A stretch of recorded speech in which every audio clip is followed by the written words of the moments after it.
Welcome back, everyone. Now, in this segment, we're going to review a tool called Telescopius. And Telescopius is a free online astrophotography planning tool developed by Sebastian Garcia. And we are privileged today to have Sebastian here to talk about the tool. Sebastian, by trade, is a professional programmer, and he got into astronomy about 10 years ago and kind of married the two and worked on this tool for over a decade. And it is the most advanced astrophotography planning tool that I've ever seen. And it's really essential, not, when you start doing your astrophotography and you look for deep sky images, especially when you get past the usual suspects, the Messier stuff, and you want to get into more advanced stuff, this is a great tool. So Sebastian, welcome. Thank you. How are things in Buenos Aires, Argentina? It's actually surprisingly hot. It's winter here, but we are having really nice weather right now. Good. Cloudy, of course. Yeah. But what? It's funny because July is the middle of your winter. It's the middle of our summer, so it's kind of counterintuitive. Yeah, exactly. Anyway, I'm going to turn it over to you, Sebastian. Show us Telescopius. It's a great tool. And we've got Keith on, one of our astrophotographers who actually uses the tool. So I'll just let you guys take it from here. Okay. Thank you guys for having me here. I'm going to show you around Telescopius a bit and tell you a bit of its history. Let me share my screen very quickly. There we are. So basically 10 years ago, I wanted to find targets to see an image with my new telescope. And I couldn't find anything that would show me a list of targets that I could narrow down by the search criteria I wanted. I found that the Saguaro Astronomy Club had a database of over 10,000 objects, and I thought it would be a great idea to create an online tool to be able to filter, to narrow them down. And so the Deep Sky Objects browser was born 10 years ago. And this was the very first screen of Telescopius. It was called Deep Sky Objects Browser back then. And it had only one feature that was actually, browsing through deep sky objects by different criteria. And this was the whole site, actually. You would select your search options here and get results. So since then, the site grew quite a lot. Now you not only can you search for targets for deep sky objects, but also comets, asteroids, and planets. You can create observing lists. You have nice altitude charts that I find quite interesting. One of the most interesting tools is the telescope framing simulator and mosaic planner. I'll be showing in a bit. And we also have astronomy calculators, an events calendar, a weather forecast, and so on. So let me go right to the site now and show you what the homepage looks like. As with any astronomy related software, planning or planetarium software, the first thing you want to do is make sure you have your observatory settings right, and that's what you have at the top left. You set your location and the date and your observing date. And then the whole site will adapt to your location and your observing date. You have this nice little row here you can pin down and play with the dates. If you want to check the data for the next week or the next month, you can easily change the date. And as you can see, the data on the site is updated automatically. Let me go back to today. And the left-hand side, you have like a summary of the night. You have the moon phase, the moonrise and the moonset, how the light during your day would look like. night you will have. You can mouse over here and see approximately the hours you will have available for your session. And some quick weather information here and a weekly forecast as well. But then to the planning features of the site, the first thing you can see on the homepage is a quick random selection of suggested targets for your location and tonight. The homepage is about tonight. So you get just 3 different suggestions for each kind of deep sky object here. And so you can see the object name, the magnitude, the size, and the constellation, and the rise time, the transit, and the set time. And these altitude charts you can see here. You can mouse over and find out the exact altitude for each one of these objects throughout the night as you move your mouse. If you want to get more advanced suggestions, that's usually what everyone does. You can go to targets, deep sky. You can also check the solar system and all the planets and comets and asteroids, but they work pretty much the same as deep sky. You go to deep sky and you can search, you can tweak these search parameters to get literally thousands of results. Let me reset the filters.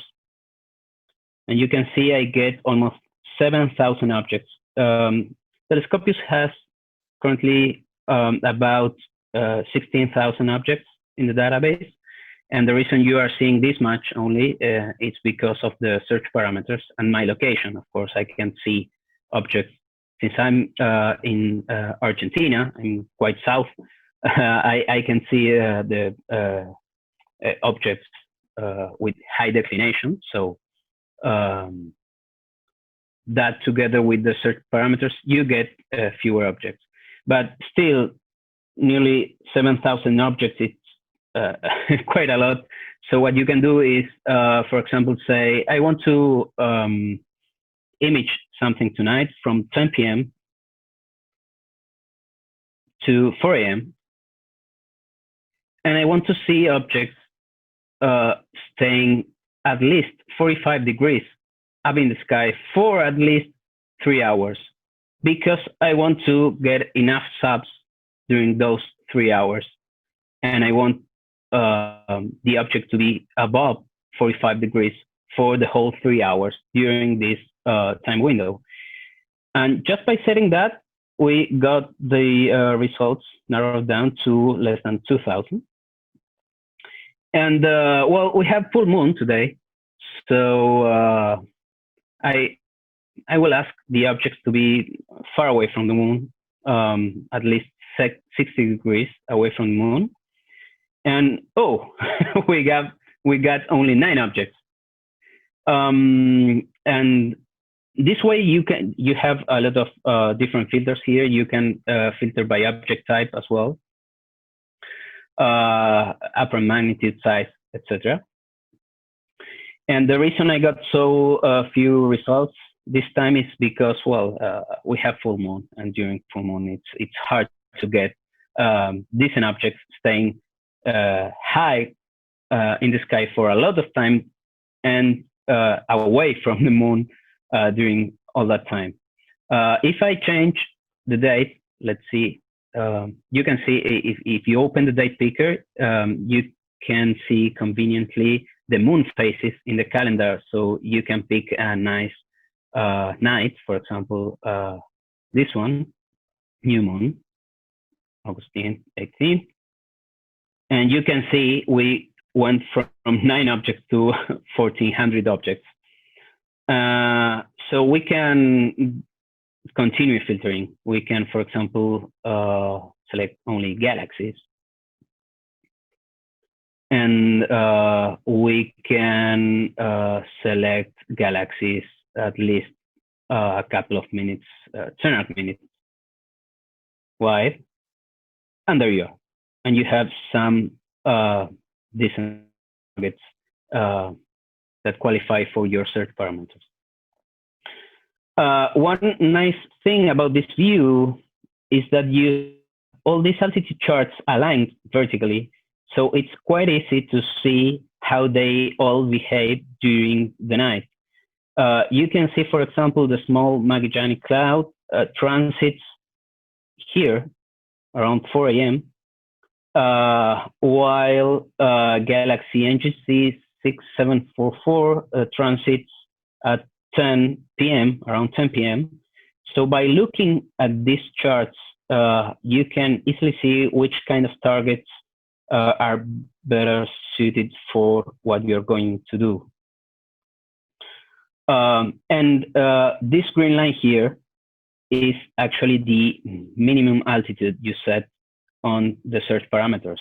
So it's also easy to see when the objects rise and set on this, let's say, like virtual horizon you set.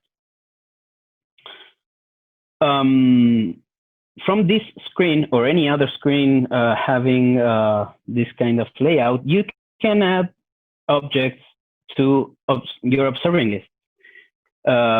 Of course, I'm not logged in right now, so let me log in so I can show you this feature. You can log in with just one click using your Google or Facebook account, as you saw.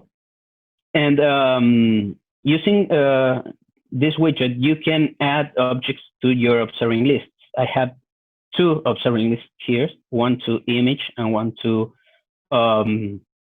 see with my binoculars while I'm imaging. And you can add them with just one click. And if you notice you want to add some to your other list, you just click on the other list. And it becomes the one-click default as well. Okay, so you can also, of course, go to each one of these objects and see more advanced information. You have the altitude charts, as you saw before, but you also have a yearly altitude chart. And let's say you're interested in Sculpture Galaxy, and you notice it transits at 4 a.m.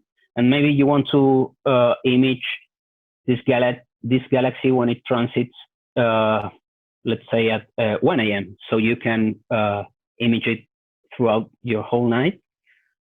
So you can go to the yearly chart and check when this object, this galaxy, will transit at 1 a.m., your location. And here you can see that the best time of the year to see this galaxy transit from your location at 1 a.m. it's October the 1st. That's an easy way to see when each object will be at the sweet spot for your location. You can also click yearly reminder here, and you'll get one email a year, just one email per year, per object, telling you, hey, this object is now at the sweet spot for your location. So if I leave this turned on, a few days before October the 1st, I will get an email reminding me this object is a good option for my location. Here you can also, I won't go into much details about the different integrations Telescopius has, but I want to mention them at least. One is here. You can link Telescopius to Stellarium. So if you click this button, Stellarium will focus this object. This is useful if you use Stellarium for example, to control your telescope. In here, you have to enter the configuration, and you have a quick guide. But again, I don't want to go into much detail right now. We can discuss that later if needed. And here you have the telescope simulator, which I will go into more detail in a bit. Just let me reset a couple of the settings, and I will show you in a bit. First, let me go first to the observing list, so I can show you how they work.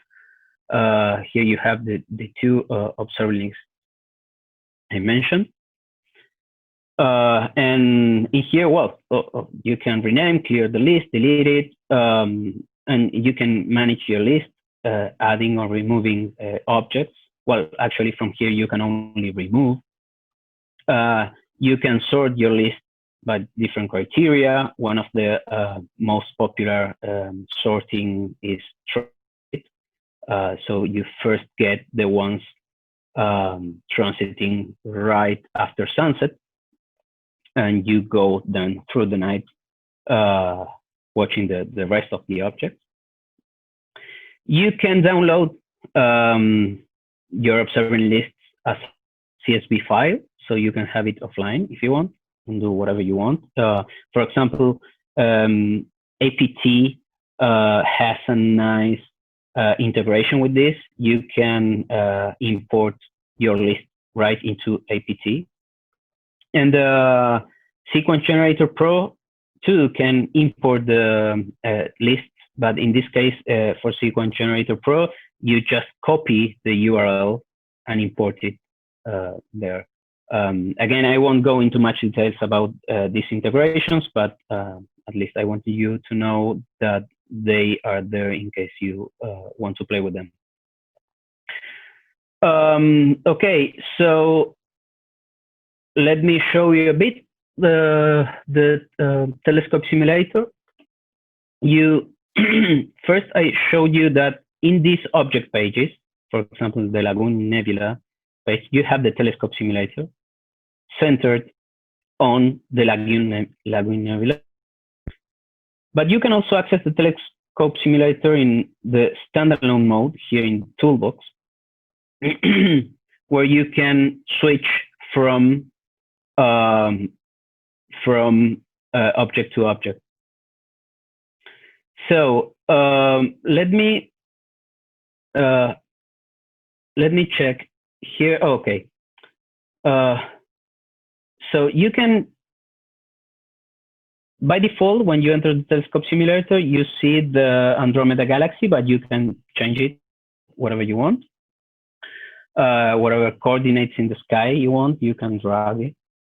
And this is actually a framing simulator, right? It's not about magnitude. So this is not how you will see objects through your eyepieces, but it's meant to show you how you would frame objects using your telescope and your camera, or using your eyes or your binoculars. Let me refresh this.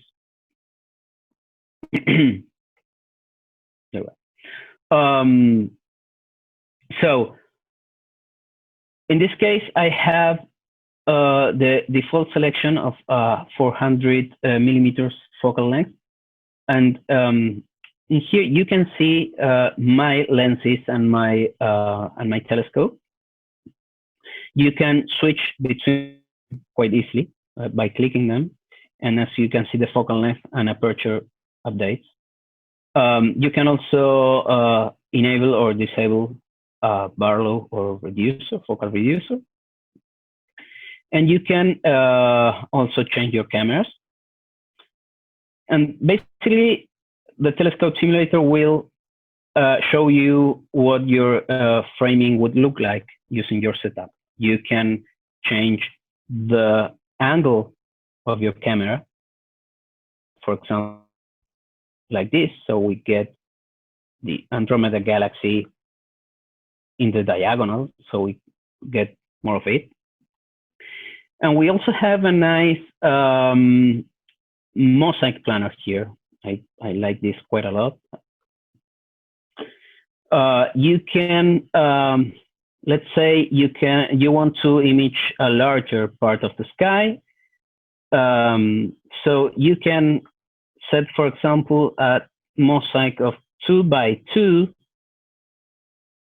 with a 20% overlap. And there you can see how that would look like when you stitch the paints together. So again, maybe I want to do this and have it diagonally. And you get the list of each one of the paint coordinates here with the correct position angle for each one of the paints, so everything lines up nicely. Let me put this back here. This is actually a new feature because as you move, let me move to a more extreme declination so I can show you what happens if you leave your camera with the same position angle in each one of the coordinates. As you move towards more extreme declinations,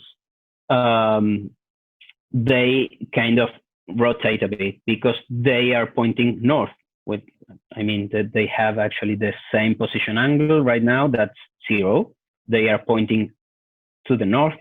And as we move towards the celestial poles, you can see they point north. So to get a nice mosaic, you have this option to rotate the paints to preserve alignment. And there you are. And you get the position angle for each one of your paints. So you end up with a nice mosaic. You have other interesting features here. You can switch the background imagery if you want to see blue or red only. You can see hydrogen alpha. Not all of these surveys are complete. Not all of them have the full sky, but you can try and see if you get what you need in the zone you want. You can also play. Let me go back to Lagoon Nebula. And you can also play with the brightness, so you can discover subtle features in the sky. You can play with the contrast any way you want. And this is pretty much it about the astrophotography section. Using your equipment. You can also check how an eyepiece would work on your telescope. You can switch your eyepiece here. And also using binoculars. It's very useful for visual astronomy. And we also have our imaging partners, sponsors, who have a really nice selection of telescopes. Let me go back to, let me move from here. It's so it's so white. These imaging partners rent, I'm sure most of you know them, at least some of them. They rent their telescopes so you can use them from your home, from your computer. You rent time from these great telescopes. And so you can access their list of telescopes here. It's worth checking them out. Okay, so we have other stuff as well, like calculators. You can calculate a lot of stuff here. I won't go into one by one. I invite you to check them out. Just the first one here, for example, if you enter your telescope aperture, you can see different limits to your telescope, the maximum magnification, visual and photographic limiting magnitudes, and resolving power of your telescope, depending on two different formulas. And last but not least, we have decent gallery. I like this quite a lot of astrophotography work all around the world. On 58 thousand pictures now of the most diverse targets, as you can see. This is pretty much like a social network of astrophotography. You can check the astrophotography of other users, see them full screen. As you can see, they are plate solved automatically. We can upload revisions. You can enter the equipment you used and different acquisition data, data about the subs, and enter comments. And like, of course, add to favorites. And you can also search all these extensive gallery, searching by object. One of the nicest is searching for animated pictures. So you get the sun, Jupiter. Here we can see some comets, eclipses, you name it. Oh, nice clouds. So you can also find pictures using telescopes or lenses similar to yours, and also filter by camera or integration time. We also have, oh, I didn't mention the night mode. I'm pretty sure most of you already have some kind of red screen for this, but in case you don't, there you are. And one more thing I'd like to mention about the site is that it's actually quite responsive. For those who don't know that term, responsive in web development means that the content adapts nicely to different screen sizes. I'm currently on a 15-inch notebook, so I can show you this on a larger screen, but it should work fine. I can show you how it adapts as I show in the screen.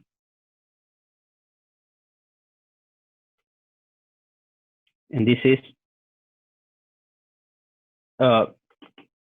so you can use it. Let me show you on a phone. For example, an iPhone, even an old one. You can use the site just the same, pretty much like if it were an app.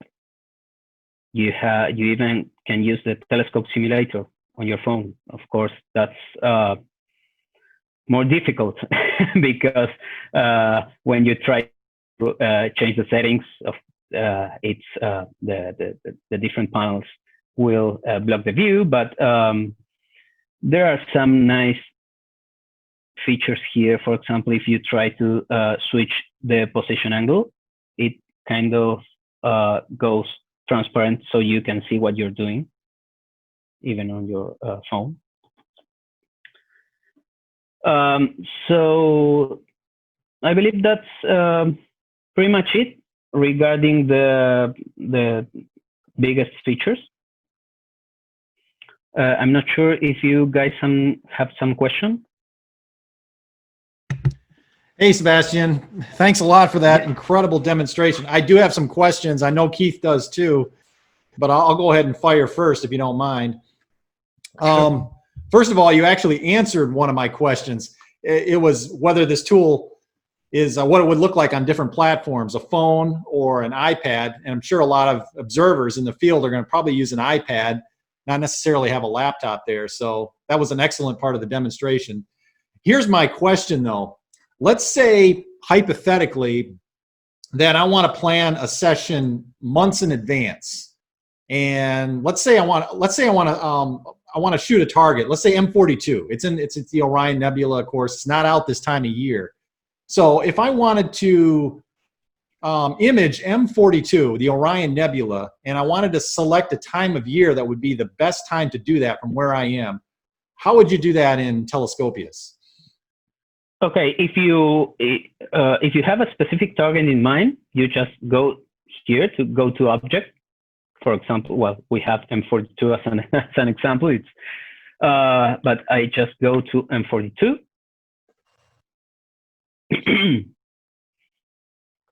And if I got your question right, can check here the best time of the year for your on the altitude block. You can check the yearly chart, so you can see when it will be transiting and the specific hour you want. It's not so much about checking each one of the seasons or the months to see what's the best time of the year for this object, but instead you select the time you want the transit to happen, and it's usually the best time of year. It's when the object transits right at mid-range, right? And that's usually around 12 a.m. or 1 a.m. So you just come here and select the 1 a.m. and you can see it's best seen at 1 a.m. on December 13th for my location at least. So 1 a.m. December 13 would be the best time for your location to image M42. At 1 a.m. At 1 a.m. Does it take into account the phases of the moon? No, this chart, no, it doesn't. No. Okay. So, but you can, we can do this easily. When we see here December the 13th, we can change the date here on the date picker. Let's go to December. Oh, okay. It's new moon. Oh, new moon. New moon. Love it. Okay, but you can check here if it wasn't, and just select a different day. It's just 1 or 2 weeks away usually, so that's fine. Cool. Now, Sebastian, I got another question. Keith, if you got a question, just go ahead and interrupt me, but I got another one. First of all, you have over 7,000 objects in your database? 16,000 actually. Oh, I'm sorry, 16. I apologize. Yeah. I undersold it a little bit. 16,000 objects in your database.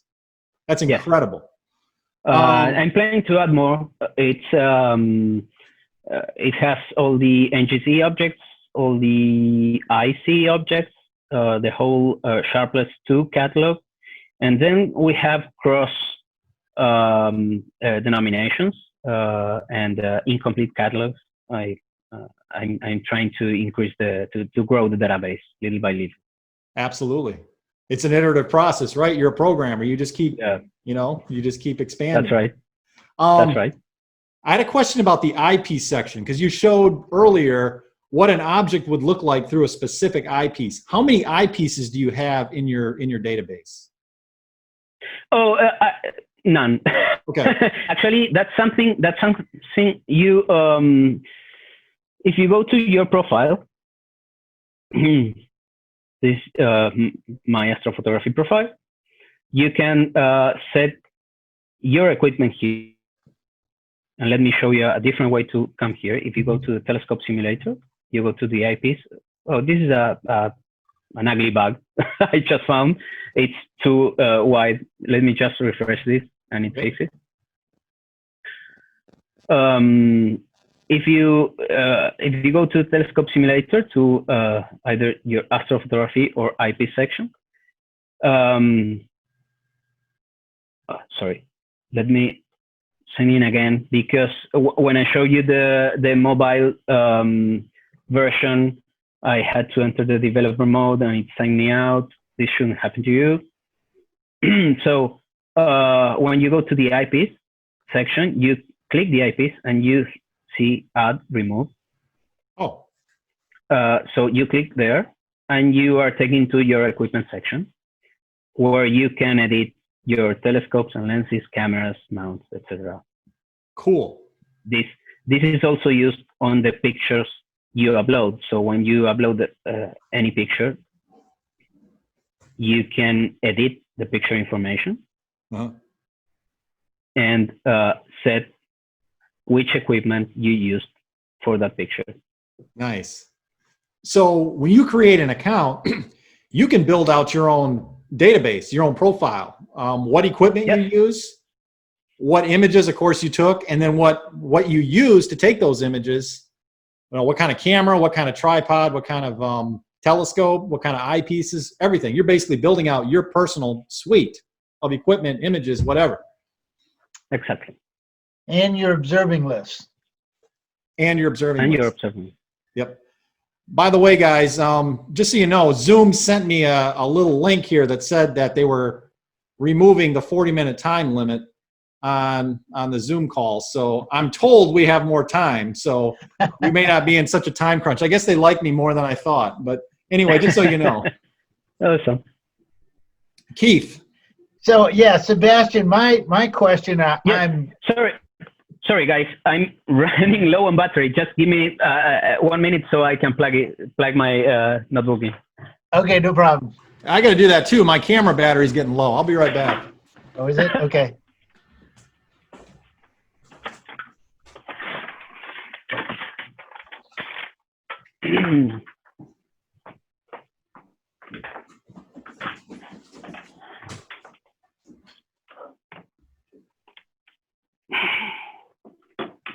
Okay, I'm back. All right, great. Jeremy's coming back too. Yeah. So sorry about I that. am just absolutely fascinated with this tool. I got to tell you, I've used it for quite some time and did not know all of these other things that you've made available. And that's part of my question. We saw your original version, and now we see this version. And I guess my question is, how did you go from that one to this thing? I mean, did you get input from other astronomers or other imagers, or, I mean, how did you get that? Yes, absolutely. I actually encourage users to let me know what they think, send me suggestions, send me bug reports. I can only guess what users would like to see on the site, Sure. the features they would like. But of course, each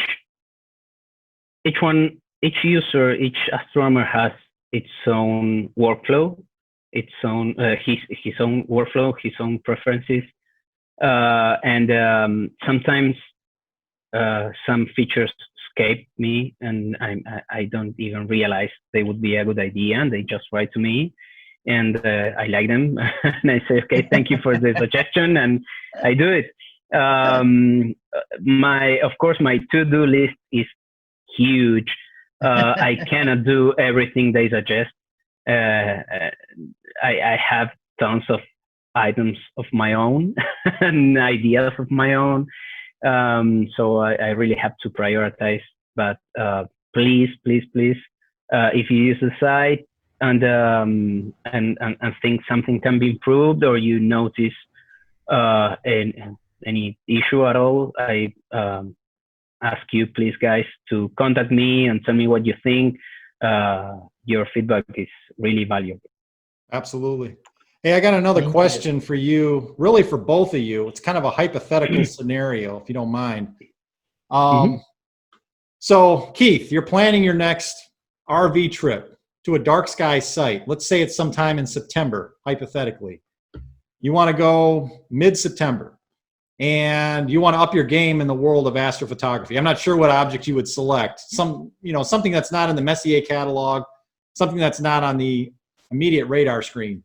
You make the choice. Anyway, you're planning this trip. You want to select a handful of targets to image. Sebastian, what would be the best way for Keith to kind of plan if he wanted a handful of targets to go out and image and have it available so that he has a plan for when he gets there in, let's say, September 13, 14, whatever dates he's going? Okay.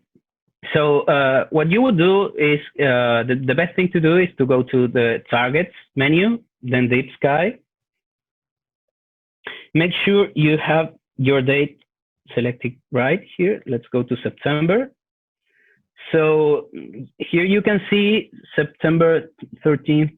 It's not new moon just yet, but the moon rises at 4:30 a.m. So it may be a good night. But well, yeah, you select whatever night you want. Let's pick this one. And so basically you can start by resetting the search parameters. I always forget to do that. And you just pick your filters as I showed before. So for example, let's say you will be the whole night out. So you can pick the astronomical night as the time window. You probably want to image stuff high in the sky, let's say at least 30 degrees up, if not more, for a couple of hours. Not very near the moon. And it goes pretty much with the preferences of what you are going to image. So maybe you're into galaxy clusters, and you have 44 galaxy clusters. It's actually, what I would suggest is to create an observing list for maybe for this specific trip, and add all the objects you want there. So you would use this search form, filtering by whatever you want, and create your observing list as I showed before. And afterwards, you can just download your list or print it or whatever you want. You can filter by magnitude, by size. Filtering by size is actually quite useful because of there are many small galaxies and small objects that you probably don't want to image because they would be just a few pixels on your sensor. So this is a nice filter. So yeah, this is the way you would go to pick the objects you want. Excellent. And kind of a follow-up to that, I'm a Dobsonian guy. I haven't got pulled into the world of astrophotography just yet. I've got a serious case of aperture fever. I like the bigger the mirror, the better. Nice. So again, if I'm planning a similar trip and I just want to hunt and find stuff through my telescope, I could use this tool also to build an objects list for a star party. Yes, absolutely. Actually, in the apparent magnitude filter, when you open these drop downs, you can see some guides here to see what's the limit for your aperture. So this is just a rough guide, of course. This will depend on the optics, the quality of the optics, the quality of the sky, the user vision, if it's 20/20 or not, etc. But there you are. Here you have a rough guide to select for targets by magnitude, depending on your aperture. And as you can see here in this tip, if you are doing astrophotography, you can add 2.5 to this. So if you have a 10-inch telescope, for example, and you're doing astrophotography, you can get maybe to 16 or 17 magnitude. But there you go. This is a way to narrow this list down for observing purposes. Select your telescope diameter, your aperture, and that's it. Excellent. And again, you can do the same thing for binoculars too. Well, one of our buddies has, a set of handheld, or not handheld, but the binoculars on a tripod. He likes wide field stuff, so he could do the same kind of thing. Absolutely. Or you can just select naked eye, and you'll get only the brightest object. Here you see 1,500 objects. That's because I'm including all objects with unknown magnitudes. You can unselect this, and there you go. You have more reasonable amount of objects up to 7 magnitude. Yep. One other tip to organizing your night, especially if you are doing visual astronomy, is to sort the results by well, maybe not the results, but your observing list by transit time, because you will probably start. I don't have nice objects in this list right now. Okay, yes, this one. Because you probably start your night and you want to focus on the objects that are transiting right at the start of your night. In this case, the Lagoon Nebula would be the first one on your list, but it appears at the bottom because it sorts by transit time during your night. And the Lagoon Nebula is transiting right before your astronomical night begins, and that's why it's pushed down to the bottom. But at any rate, you can sort this and check out the first and the last objects to see which ones you pick first for your night, and then move in this order. Excellent. Yep.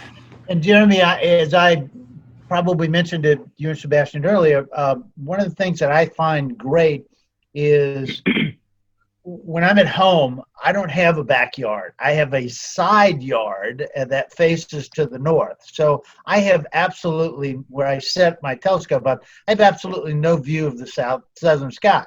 So this kind of helps me to understand, well, what is actually available and when is it going to transit? Because remember, too, you might have to do a meridian flip during that time, too. And so if I'm looking at something, I might decide, well, let me just wait for a few minutes. That way I don't have to do a meridian flip. I can catch it really high and catch it going down. So it makes it so much easier to me than trying to go to Stellarium and looking at everything out there and trying to figure out, well, what do I want to image tonight? This helps me plan so that I don't waste a lot of time on an object just to realize, oh my gosh, I've only got it for 10 minutes, or 20 minutes before it falls out of my view. So I think it's fantastic. Sebastian, it's wonderful. Thank you so much for having it. I just can't say enough about it, so thank you.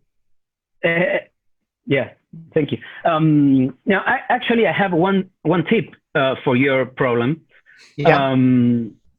If you go to the search section, you can and you open the coordinates filter. Let me first. Sorry. Let me reset the filters. You go to the coordinate section. First, let me show you. You're getting results here that you can read transit south, transit north, transit south, transit north. So you could first easily see which ones actually transit north or south of your location. So you can ignore those you don't want. But there's an easier way to do this, to get rid of all the southern or northern objects from your location. And that's filtering by declination. You can read that here in the tips section. Yep. So to see objects transiting north, use your latitude as minimum declination. So I'm at declination, and I'm at latitude minus 34. So I can, sorry, this is right ascension. Okay, so I can set declination, let's say minus 30 to 90. And now all the objects in the result are transiting north of my location. And that's fantastic. Wow. That's an easy way to filter a lot of objects out. Wow. Of course, the inverse is also true. You can empty this and set maximum declination to -30 or -35. And you can see all objects transiting south. And this is the main idea of, well, this is what what I wanted to achieve with the first version of Telescopius. So it was to have a huge database of objects and filter them according to my preferences, instead of having to browse through the sky of a planetarium software, zooming in and zooming out, and Right. that kind of stuff. Right. Oh, that's fantastic. You saved me a whole bunch of time. Where do I send my check? Thanks. Well, actually, Telescopius is free. As long as I run this, I plan this to be the case. I mean, there, especially for people who are just starting on this beautiful hobby, paying for expensive software is not an option, or maybe it's an option, but you're just starting and you don't want to invest a lot right ahead, right from start. So this completely free. Donations are accepted, of course. Let me go back a bit to the presentation, where I can briefly acknowledge the sponsors we have, because actually Telescopius was born free, and I was able to host it and pay for it from my pockets at the beginning, but now it's grown to be a little monster. And well, we have the remote imaging partners, iTelescope, Inside Observatory, Remote Skies, and Sky Gems, who are sponsors to Telescopius, and Tolga Astro as well. And there are over 150 monthly patrons, either through Patreon or PayPal, users who are supporting Telescopius. And of course, a lot of users reach out with their suggestions and bug reports, and that's also a great way to contribute to the project. So huge thank you to all of them. Excellent. Well, Sebastian, thank you so much. We could talk endlessly about this tool.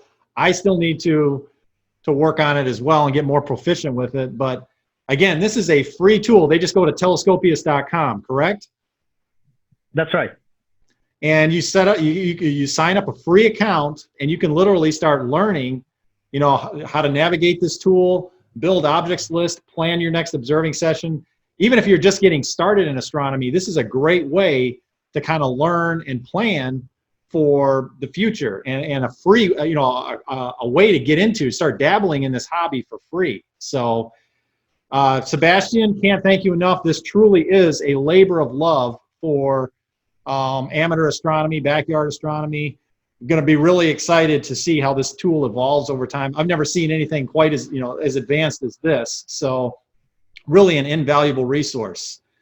So again, telescopius.com, go there, sign up, get a free account, support Sebastian. And yeah, this is just another fantastic way to get started in astronomy. So with that, I'll kind of wrap things up here. If you have any other comments, Keith, throw it back over to you. I'm good. Thank you, Sebastian, so much. Pleasure meeting you. Appreciate everything you do, buddy. Thanks a lot, Likewise. Sebastian. Thank you guys for having me. Thank you.